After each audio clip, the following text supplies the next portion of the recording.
Es baudu lavandas smaržas. Smuka sābelītes man te būs.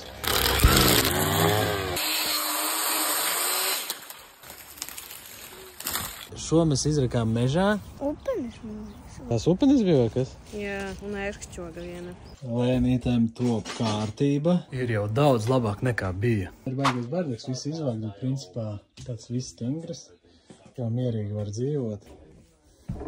Te būs gultiņa, tāda pagaidu variants. Un te es gribu pilnīgi izvākt visas liekas, šitādas kaut kādus dēļus. Baigi skaisti, ka ir šitāds kamīniņš. Jāskatās, kas ir ar skursteni. Viņš pišku tur izskatās kaut kas pajutis, bet nu skatīsimies tālāk. Šī ir vismīļākā istabiņa. Aparātu uzlikām solīdā vietā. Un skaisti skati. Šī ir ļoti gaiša, forša istaba, bet arī būs jārisina ar logiem. Viņi mazliet ir jau tādi paguruši. Bet tas visi laika jautājums un varbūt uztaisīsim tā, ka ziemā te arī var dzīvoties. Nevis varbūt, bet es domāju uztaisīsim.